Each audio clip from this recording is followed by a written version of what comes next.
Advocate Pramod Puzhankara. ശരി, ശ്രീ പ്രമോദ് പുഴങ്കര, 1,44,000 ചതുരശ്ര kilometre സ്ഥലം ഉണ്ട്. അതിൻ്റെ 0.19% പ്രദേശത്ത് മാത്രമാണ് ഖനനത്തിന് അനുമതി നൽകുക എന്ന് പരിസ്ഥിതി മന്ത്രി ഭൂപേന്ദ്ര യാദവ് പറഞ്ഞു. പുതിയ ലൈസൻസുകൾ അനുവദിക്കുന്നത് പഠനത്തിന് ശേഷം മാത്രമേ ഉണ്ടാവുകയുള്ളൂ. ഇപ്പോൾ പുതിയ ലൈസൻസുകൾ അനുവദിക്കില്ല ഖനനത്തിന് എന്നതും പറഞ്ഞു. അതുകൊണ്ട് ആരവല്ലി സുരക്ഷിതമാണ് എന്നുള്ളതാണ് പരിസ്ഥിതി മന്ത്രാലയത്തിന്റെയും കേന്ദ്ര സർക്കാരിന്റെയും നിലപാട്. വിശ്വസിക്കുന്നുണ്ടോ? ഒരിക്കലുമില്ല. ആരവല്ലി മാത്രമല്ല, ഇന്ത്യയിലെ പാരിസ്ഥിതിക പ്രാധാന്യമുള്ള ഒരു പ്രദേശവും ഈ സർക്കാരിന് കീഴിൽ സുരക്ഷിതമല്ല എന്നുള്ളതാണ് നമുക്ക് മനസ്സിലാക്കാനുള്ളത്.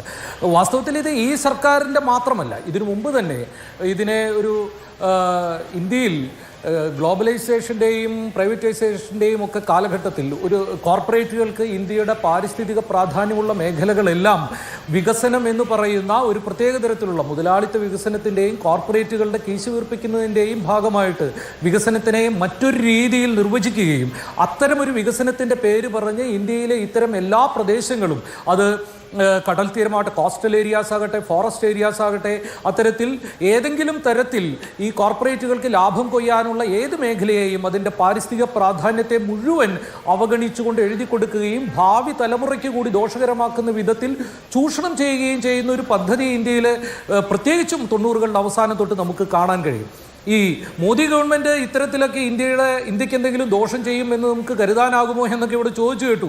മോദി ഗവൺമെൻറ് ഇന്ത്യക്ക് പാരിസ്ഥിതിക മേഖലയിൽ ഇത്രയധികം ദോഷം ചെയ്യുന്ന തരത്തിലുള്ള നടപടികൾക്ക് അധികാരം ഏറ്റെടുത്ത മുതൽ തുനിഞ്ഞ മറ്റൊരു സർക്കാരില്ല എന്നാണ് പറയാൻ സാധിക്കുക.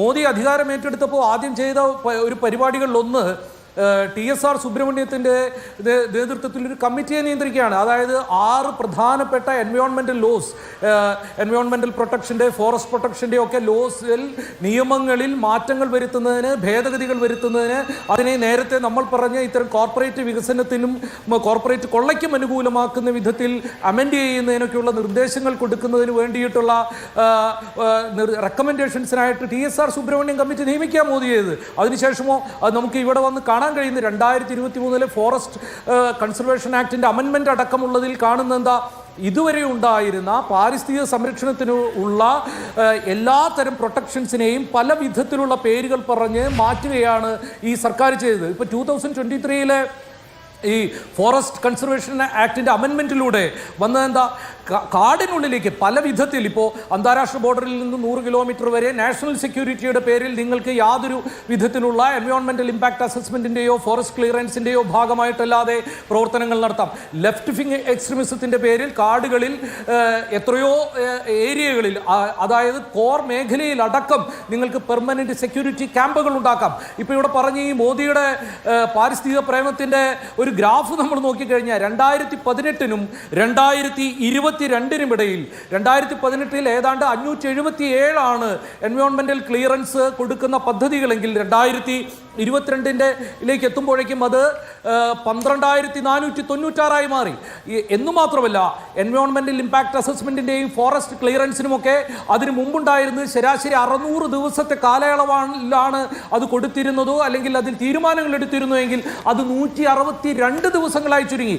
അതായത് ഇത്തരം കാര്യങ്ങൾ കോർപ്പറേറ്റുകൾക്ക് അനുകൂലമായ രീതിയിലാണ് ഇത് മാറുന്നത്. ഇത് മോദി വരുന്നതിന് മുമ്പ് തന്നെ BJPയുടെ നയമതാ. 2002-ൽ ഒരു കാര്യം കൂടി പറയട്ടെ, മോദി വരുന്നതിന് മുമ്പ് BJPയുടെ കൃത്യമായ പോളിസി അതാണ്. വാജ്പേയി ഗവൺമെന്റിന്റെ കീഴിൽ ഗോവിന്ദരാജൻ കമ്മിറ്റി എന്ന് പറഞ്ഞ് 2002-ൽ ഇത് ഒരു കമ്മിറ്റി ഉണ്ടാക്കുകയും അത് ഈ എൻവയോൺമെന്റൽ പ്രൊട്ടക്ഷൻ നിയമങ്ങളെക്കുറിച്ച് ആ കമ്മിറ്റി പറഞ്ഞത് ഇത് ബോട്ടിൽ നെക്സ്റ്റ് ടു ഫോറസ്റ്റ് ക്ലിയറൻസസ് അടക്കമുള്ള ഇത്തരത്തിലുള്ള ഫോറസ്റ്റ് ക്ലിയറൻസ് അടക്കമുള്ള നിയമങ്ങളും അതിൻ്റെ ഭാഗമായിട്ടുള്ള അനുമതികളുമൊക്കെ ബോട്ടിൽ നെക്സ്റ്റ് ടു ഡെവലപ്മെന്റ് എന്താണ് പറഞ്ഞത്, അതായത് വികസനത്തിന് വഴിമുടക്കുന്ന കുപ്പിക്കഴുത്തുകളായിട്ട് നിലനിൽക്കുന്നു എന്നാണ് പറഞ്ഞത്. ആ കമ്മിറ്റിയിൽ ഉണ്ടായിരുന്ന പ്രദീപ്തോ ഘോഷ് എന്ന് പറയുന്ന ഒരു മെമ്പർ പിന്നീട് വന്നപ്പോൾ ഇത് ഇത്തരത്തിലുള്ളൊരു പോളിസി വീണ്ടും ആ ഗോവിന്ദരാജൻ കമ്മിറ്റിയുടെ തരത്തിലുള്ളൊരു പോളിസി രൂപപ്പെടുത്തുന്നത് എൻവയോൺമെന്റൽ സെക്രട്ടറി ആയിട്ട് ആ കമ്മിറ്റിയിൽ ഉണ്ടായിരുന്ന പ്രദീപ്തോ ഘോഷ് വന്നപ്പോഴാണ്. അതായത് ഇന്ത്യയിലെമ്പാടും ഇത്തരത്തിൽ ഇപ്പോൾ ഈ മധ്യേന്ത്യയിൽ സെൻട്രൽ ഇന്ത്യയിലൊക്കെ ഇപ്പോൾ മാവോയിസ്റ്റ് വേട്ട എന്ന പേരിൽ നടക്കുന്ന ഓപ്പറേഷൻ കഗാറും അതിനു മുമ്പ് നടക്കുന്ന ഓപ്പറേഷൻ ഗ്രീൻ ഹണ്ടും ഒക്കെ അതിനു മുമ്പുണ്ടായ സെൽവാ ജുഡും എന്ന് പറയുന്ന ഒരു സായുധ മിലിഷ്യ ഉണ്ടാക്കിയതുമൊക്കെ എന്തിനു വേണ്ടിയാണ്? ഈ കോർപ്പറേറ്റ് കൊള്ളയ്ക്ക് ഇന്ത്യയിലെ വനങ്ങൾ തുറന്നു കൊടുക്കുന്നതിന് വേണ്ടിയിട്ടാണ്. അപ്പോൾ സ്വാഭാവികമായും നമുക്ക് കാണാൻ കഴിയുന്നത് ആരവല്ലി മലനിരകളെയും നേരത്തെ ഇവിടെ പറഞ്ഞ 90% മലനിരകളെയും ഈ മറ്റേ പ്ലെയിനിൽ നിന്ന് 100 മീറ്റർ ഉയരമുള്ളത് മാത്രം കണക്കാക്കുന്ന തരത്തിലുള്ള വളരെ ടെക്നിക്കലായിട്ടുള്ള ഒരു നിർവചനത്തിലൂടെ അവരുണ്ടാക്കി വെക്കുന്നത് എന്ന് പറഞ്ഞാൽ ഈ തുടർച്ചയായ പല ഇത്തരം നയങ്ങളുടെ തുടർച്ചയായ എൻവയോൺമെന്റൽ ഡീഗ്രഡേഷനിലേക്കാണ് നമ്മൾ പോകുന്നത്. ഈ സർക്കാരിനെ അക്കാര്യത്തിൽ വിശ്വസിക്കുക എന്നുള്ളത് ആത്മഹത്യാപരമായി. ശരി.